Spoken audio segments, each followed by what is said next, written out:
Hello everyone, my name is Jennifer Terri. I'm a Philippine Travel Update. In today's update, we'll talk about an important entry requirement for foreigners, and it is a return ticket or an onward ticket. So some foreigners would say, I always have a return ticket because I've been asked about that during check-in. Others would say, I've been traveling in the Philippines for years and I've never had to show a proof of future travel. So what's the real deal about it, Jennifer? Do we really need it or not? Actually, guys, the first question is it really required? Yes, it is a requirement. It's set by the immigration itself and the IATF resolutions. In the latest resolution 168, which states the condition of entry of foreigners for temporary visitors have valid tickets for the return journey to the port of origin or next port of destination corresponding to their permitted or allowable duration of stay under a valid visa or visa-free entry as the case may be. However, Balikbayans, those who are covered by Balikbayan privilege, are exempted from this requirement. So who are they? Former Filipinos, foreign spouse, or children of Filipinos or former Filipinos traveling with them. Let's say I'm married to a Filipina, I'm a foreigner, but I will be traveling alone. Can I also be exempted? No, because you won't be covered by Balikbayan privilege. To avail the Balikbayan privilege, the foreign spouse or the foreign child must travel with a Filipino family member. As most of you are entering visa-free, you're usually given 30 days visa-free stay in the Philippines. That being said, the return ticket or the onward ticket that you would comply to would be something that leaves the Philippines within 30 days since your arrival. Day 1 starts on the day you arrive in the country. Well, for those holding 9A visas right now, they're only issuing 59 days 9A visa, so then a ticket within the 59 days duration. But what's the rationale about that, Jennifer? Well, the rationale is the immigration wants to make sure that you have the capacity to leave the country according to your allowable stay. A reminder that it doesn't necessarily have to be a ticket going back to your country of origin. It can be a ticket going anywhere in the world. It could be to Thailand, to Vietnam, to Indonesia, or to Canada, or to US, anywhere in the world, just as long as you leave the country within your allowed stay. But many may say it was never asked of them. The practical reality is that oftentimes it is not checked. Airlines don't have enough time. Immigration officers can be lenient. For example, when an immigration officer asks for this return ticket or onward ticket, some foreigners would say, I will extend at the immigration office. And most times, immigration officers will accept that. That's good, but shit happens. Sorry for the word. It can be that the immigration officers would insist on you having that ticket and may deny you entry. In fact, somewhere in 2013, an African was denied entry into the Philippines. He was excluded for being improperly documented just because he failed to present a return or onward ticket. This is serious. That was 2013, but it can still happen. If they want to insist, they can because it's in the law. And travelers have witnessed people being refused boarding because their ticket was over the 30 days visa-free entry. And they have explained about the extension process, but the airline wouldn't accept their ticket. And they insisted on having an onward or return ticket within the 30 days visa waiver period. Now, whether this happens to you would depend on the airline at the check-in counter.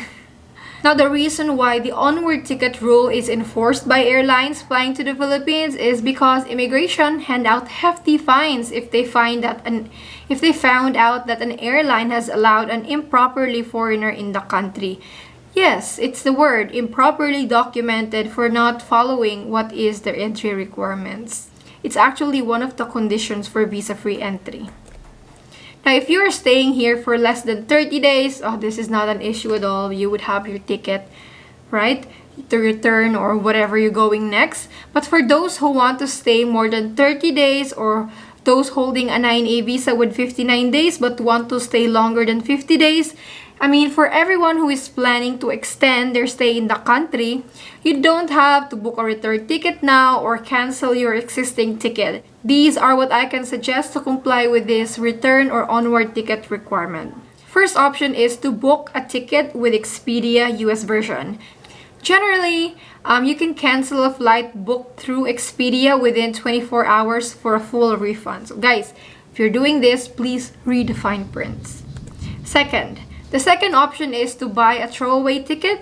Throw means you're literally gonna throw it. You'll buy this ticket just to comply with the immigration requirement, but you won't really use that ticket. Now, depending on the airline, you may be able to convert your ticket into a travel fund so you won't waste all your money. I know this is possible with Cebu Pacific. If you buy a flexi ticket, you can cancel the flight and convert your money into travel fund, which you can then use to travel within the Philippines.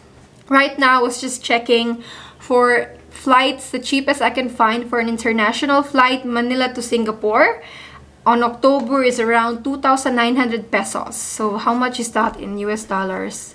That's about $50, $45, around that range. The next option I think is the most convenient is to rent a ticket. Onwardticket.com. This is the service I have suggested and have promoted ever since.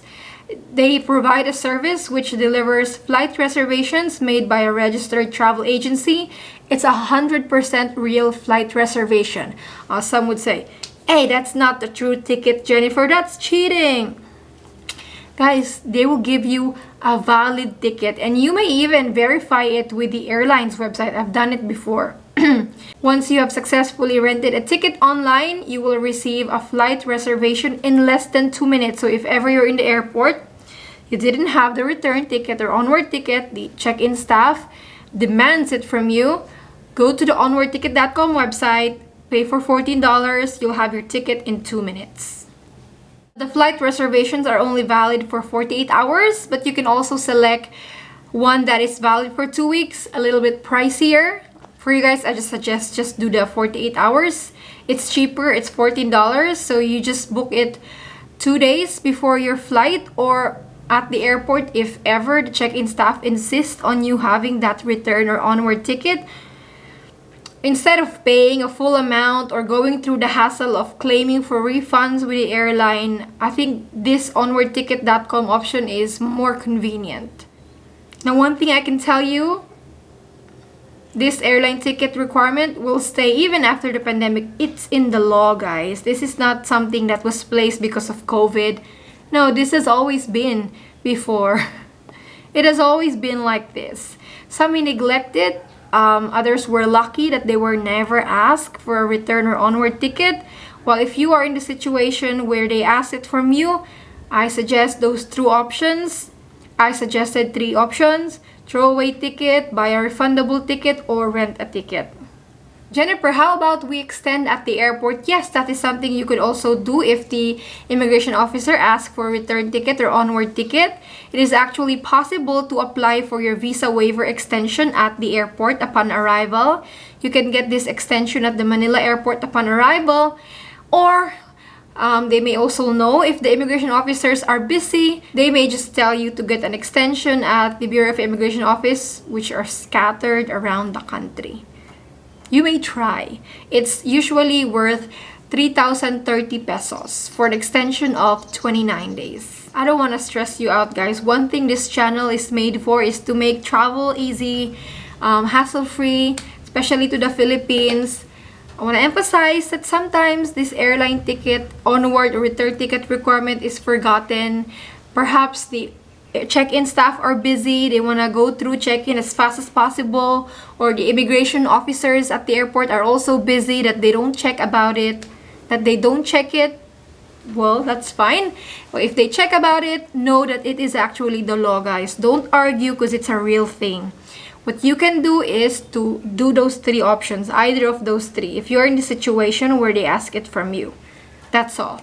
Just a reminder, Balikbayans, those covered by Balikbayan privilege do not need to comply with this requirement. You're exempted.